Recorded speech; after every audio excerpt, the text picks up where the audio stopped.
या फाउंडेशनचे संस्थापक अध्यक्ष कुणाल भाऊ दराडे, याच व्यतिरिक्त आमचे स्नेही, आमचे दाजी, रयत शिक्षण संस्थेचे जनरल बॉडी सदस्य डॉक्टर सुजित गुंजाळ, आमचे मित्र आणि काँग्रेस पक्षाचे सहकारी डॉक्टर विकासजी चांदर, त्यानंतर आमचे दुसरे मित्र डॉक्टर अमोलजी शेजवळ. लासलगाव आणि 46 गावात खऱ्या अर्थाने फाउंडेशनचं काम जर कोणी करत असेल तर ते सर्व श्रेय एका शब्दात जर एका माणसाला द्यायचं ठरलं तर ती व्यक्ती म्हणजे ते श्रेय म्हणजे डॉक्टर विलासजी कांगणे सर. निश्चितच आमचे 46 गावचे आधारस्तंभ, त्यांचं या ठिकाणी स्वागत आहे. ते व्यासपीठावर बसले आहे. या व्यतिरिक्त व्यासपीठावर उपस्थित सर्वच मान्यवरांचं हार्दिक स्वागत करतो. आज ज्यावेळेस मी इथं व्यासपीठावर आलो त्यावेळेस भाऊ ही गर्दी बघितली. मला ही गर्दी, याच्यामध्ये सर्व लोक गर्दी आहे ही निश्चित एक गोष्ट मला जाणवली. कारण आजच्या काळात मी देखील एका राजकीय पक्षात काम करतो. आज राजकीय पक्षांसमोर सर्वात मोठी जर समस्या असेल तर ती म्हणजे गर्दी जमवणे. अगदी सरकारला जरी एखादा उपक्रम राबवायचा असेल, सरकार आपल्या दारी असेल किंवा काही असेल, तर माणसं कशा पद्धतीने आणले जातात हे तुम्हाला आम्हाला सगळ्यांना माहित आहे. आणि समजा एखाद्या जिल्ह्यात जरी कार्यक्रम घ्यायचा असेल तर दुसऱ्या 10 जिल्ह्यातून माणसं गोळा करून आणावी लागतात. त्यांना बऱ्याचशा सुविधा द्याव्या लागतात आणि तिथं बसवावं लागतात. ही का तर फक्त गर्दी दिसण्यासाठी. पण मला असं वाटतं कुणाल भाऊंनी फक्त एक आवाज दिला आणि एवढी गर्दी गोळा झाली. तीही फक्त येवला तालुक्याचीच आहे. अजून आमच्या गावांमध्ये फक्त आम्ही 2-3 जणच दिसतोय, फक्त बाकीचे कोणीच नाहीये. आणि आम्हाला असं सांगण्यात आलं होतं की याच गावांचा आज कार्यक्रम आहे, आपला एक लोकार्पण सोहळा नंतर होणार आहे. निश्चितच आम्ही वाट बघतो एक लोकार्पण सोहळा असाच एक फिरत्या दवाखान्याचा आमच्या गावांसाठी पण होईल. फिरत्या दवाखान्याची कन्सेप्ट खूप चांगली आहे. मी आता समजून घेत होतो डॉक्टर साहेबांकडून. त्यांनी सांगितलं की वैद्यकीय सेवा ही सर्वात महत्वाची सेवा असते. मी राजकीय पक्षात काम करतो, त्याचबरोबर समाजकार्य देखील करतो. मला आता येता येता एक फोन आला होता, कुणाल भाऊ, आमच्या लासलगावचं एक पेशंट आहे जे दुसऱ्या मजल्यावरून ती बाई खाली पडली आणि तिला इमर्जन्सीला आम्ही SMBT हॉस्पिटलला ऍडमिट केलं. मला वैद्यकीय सेवेचं, कारण बऱ्याचदा रात्री 12-1 ला फोन येतो आणि लोक सांगतात अशाशी समस्या आहे, काय करायचं. ज्याच्या घरात पेशंट असतं त्याला समजत नाही पेशंट कुठं न्यायचं. ही फार मोठी समस्या आहे. मला असं वाटतं ही समस्या तेवढीच मोठी आहे आणि ही सेवाही तेवढीच मोठी आहे. आणि या सेवेचं खऱ्या अर्थाने मूर्त रूप देण्याचं काम जर कोणी केलं असेल तर कुणाल दराडे फाउंडेशननी केलं आहे. आणि कुणाल भाऊंच्या माध्यमातून हे काम होत आहे, याचा खरं मनस्वी आनंद होतो. मला ही गर्दी बघितल्यानंतर आणि इथले जे चेहरे ते सगळे युवक वर्ग आहेत आणि खूप तरुण मुलं जमा करणं, त्यांना बसून ठेवणं आणि विशेष म्हणजे चांदर डॉक्टर, एकाच्याही हातात मोबाईल चालू दिसत नाहीये. खरंच दिसत नाही, कोणी मोबाईल बघत नाही, सगळे इकडे बघताय. म्हणजे खरं कॉन्सन्ट्रेटली लोक कार्यक्रम ऐकताय आणि उत्स्फूर्तपणे जमा झाले. मला असं वाटतं छत्रपती शिवाजी महाराजांनी ज्याप्रमाणे मावळे जमा केले होते त्या पद्धतीने देखील कुणाल भाऊंनी आमच्या मावळे जमा केले. आणि आता स्वराज्यावर कुणाल भाऊंचा झेंडा आपल्याला रोवायचा, या मतदारसंघात देखील रोवायचा आहे. एवढं फक्त खुणगाट प्रत्येकाने बांधली पाहिजे. आज युवक वर्ग या ठिकाणी मोठ्या प्रमाणात आलेला आहे. युवकांच्या समस्या भाऊ खूप मोठ्या प्रमाणात आहे. आज युवक खऱ्या अर्थाने बेरोजगार आहे, डिप्रेशन मध्ये आहे, जीवनामध्ये चिंतातूर आहे. या सर्व गोष्टीतून युवकांना सावरण्याची गरज आहे. आणि अशी जर युवक जोडत गेलो तर मला वाटतं मतदारसंघ काय, महाराष्ट्र काय, आपण देशावर सुद्धा कब्जा करू शकतो एवढ्या प्रमाणात जर पब्लिक येत असेल तर. मला एक कथा आठवते. एक वडील असतात, ते आपल्या मुलाला एक कागद देतात आणि त्या कागदाचे तुकडे करून त्या मुलाच्या हातात देतात आणि सांगतात की हे कागद जसे होते तसे जोडून दे. त्या मुलाने 2 मिनिटात तो कागद जोडून दिला. तो कागद होता देशाचा नकाशा होता. त्या वडिलांनी तो फाडून दिला पूर्ण. आता हा जोडून मला परत नकाशा करून दे म्हणे. त्या मुलाने 1 मिनिटात जोडून आणला तो कागद. ते वडिलांनी विचारलं, तू कसा काय जोडला हा कागद? तो म्हणे काही नाही, या कागदाच्या पाठीमागे एक माणसाचं चित्र होतं म्हणे. मी माणूस जोडत गेलो, देश आपोआप जोडत गेला म्हणे. मला असं वाटतं असे माणसं जोडले तर निश्चितच आपण देश जोडू शकतो. आणि खऱ्या अर्थाने आज गरज असते युवकांची. प्रत्येक फाउंडेशन असेल, प्रत्येक एखादी संघटना असेल, राजकीय पक्ष असेल, आज खऱ्या अर्थाने युवकांची गरज आहे.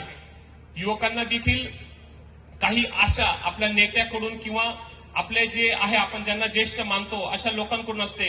निश्चितच ती काही प्रमाणात कुणाल भाऊंच्या रूपात निश्चितच पूर्ण होईल असं कुणाल भाऊंच्या वतीने मी आश्वासन देतो.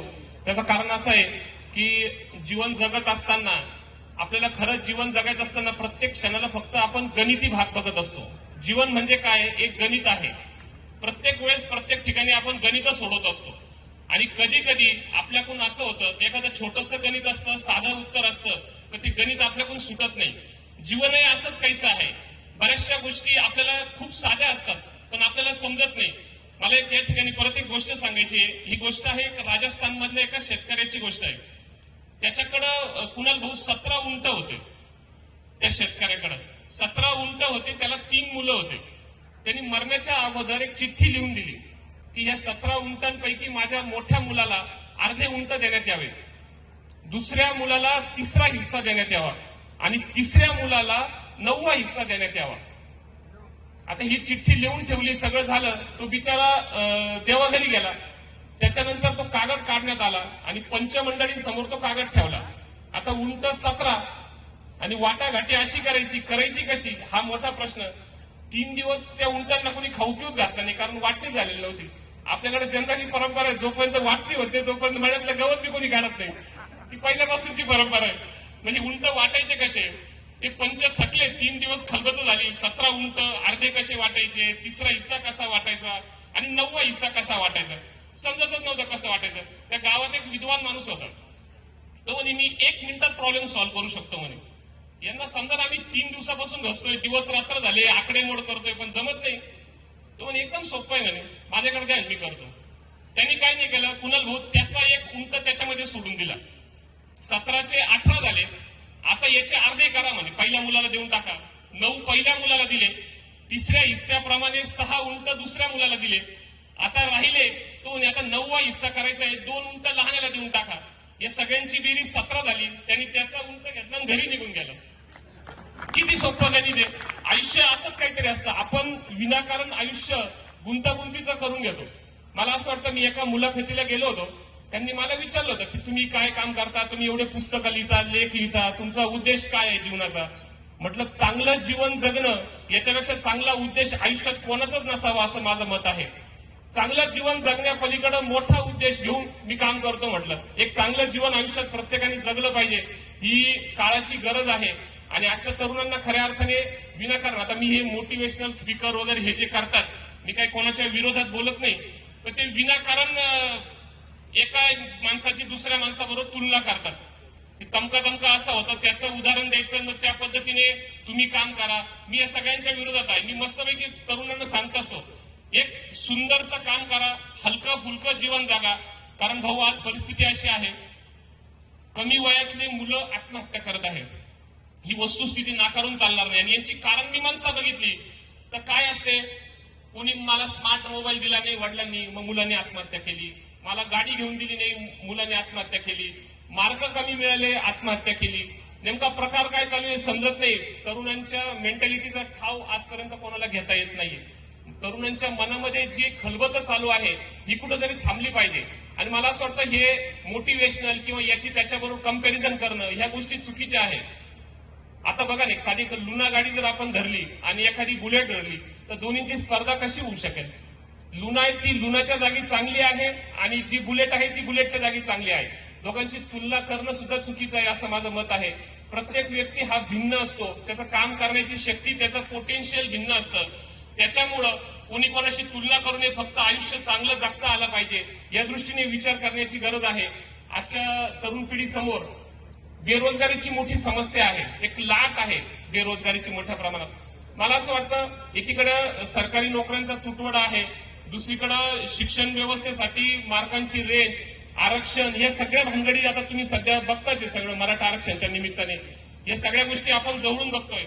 मला असं वाटतं की एखादं चांगलं काम आपण कमी शिक्षण असताना सुद्धा करू शकतो. शेवटी जीवनाचा उद्देश काय असतो हे आपण ठरवलं पाहिजे. आयुष्यामध्ये बरेचसे लोक बघतो की छोट्या छोट्या पगारांवर काम करायचं, एज्युकेशन घेण्यासाठी धडपड करायची, त्यातून डिप्रेस व्हायचं, त्यातून व्यसनाधीनतेकडे जायचं, काही लोक आत्महत्येकडे जातात. अशा तरुणांना निश्चितच माझं सांगणार आहे की व्हॅल्यू ऍडेड काम केलं पाहिजे कधी पण. आता एक साधा बघा, हरभरा जर एखाद्या शेतात असेल आणि त्यांनी एक जर ट्रॉलीभर हरभरा विकला तर त्याचे पैसे कमी येतील. त्याचं बेसन पीठ करून विकलं तर जास्त पैसे येतील. त्याच्यापेक्षा जास्त त्याचे भजे तयार करून विकले तर जास्त पैसे येतील. मला असं वाटतं आपण जेवढं सूक्ष्म स्तरावर जेवढं काम करू तेवढं जास्तीत जास्त पैसा येऊ शकतो. नुसता टोमॅटो विकून काहीच होत नाही. टोमॅटो केचप कसं विकता येईल ते आपल्याला येत्या काळात बघावं लागणार आहे आणि ही गरज आहे. मी स्वतः शेती क्षेत्रात काम करतो. स्वतः तुम्ही कदाचित बॅकग्राऊंड मध्ये वगैरे किंवा माझे पुस्तकं वाचले असतील. शेती क्षेत्र आज सर्वाधिक बाधित झालेलं क्षेत्र आहे. भाऊंचा आमचा काल आम्ही बरोबर होतो. विषय चालला शेतीच्या नफ्याबाबत आणि शेतीच्या समस्येबाबत. शेतीच्या समस्या ह्या न सुटणार आहे असं मला वाटतं. बरेच लोक पूर्वी म्हणायचे की शेतीला आता जोडधंद्याची गरज आहे. मी तर म्हणेल ज्याला कमी शेती आहे त्यांनी शेती जोडधंदा करावा आणि इतर दुसरा धंदा करावा अशी परिस्थिती आहे. सगळ्या समस्या मोठ्या प्रमाणे वाढत आहे.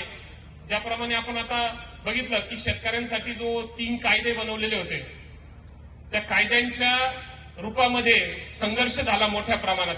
तशी संघर्षाची लाट शेतकऱ्यांसाठी करणं गरजेचं आहे. शेतकऱ्यांसाठी करणं गरजेचं आहे.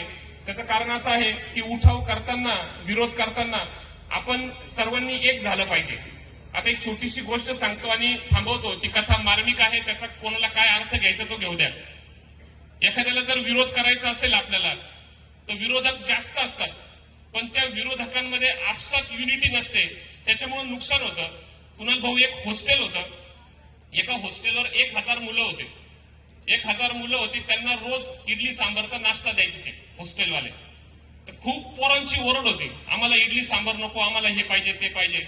साधारण 700 मुलांची ओरड होती का आम्हाला हे रोज रोज एकच नाश्ता बदलायचा आहे म्हणे. मग ते शिक्षण संस्थाले हुशार होते. ते म्हणे आपण एक काम करू, मतदान घेऊ म्हणे कोणाला काय नाश्ता पाहिजे. मग ते मतदानाची प्रक्रिया चालू झाली. 300 लोक इडली सांबारच्या बाजूने होते कुणाल भाऊ आणि 700 लोकांमधले 100 लोक दुसरे आयटम सांगत होते. एकाने मेदूवडा सांगितला, एकाने जिलेबी सांगितली, एकाने ढोकळा सांगितला, एकाने फाफडा सांगितला आणि सगळ्या चिठ्ठ्या ज्यावेळेस गोळा झाल्या त्यावेळेस 300 चिठ्ठ्यांनी इडली सांबार परत एकदा फायनल झालं आणि इडली सांबारच परत त्या हॉस्टेलमध्ये चालू झालं. याच्यावरून लक्षात घ्या आपण आपसात भांडण्यापेक्षा आपण खऱ्या अर्थाने एकत्र येऊन एखाद्या गोष्टीला विरोध करणं शिकलं पाहिजे. निश्चितच आजच्या कुणाल दाराडे फाउंडेशनच्या वतीने आयोजित या कार्यक्रमात मला बोलण्याची संधी दिली. आपण सर्वजण या ठिकाणी उपस्थित झाला त्याबद्दल सर्वांचा मनपूर्वक आभार. धन्यवाद. थँक्यू. या ठिकाणी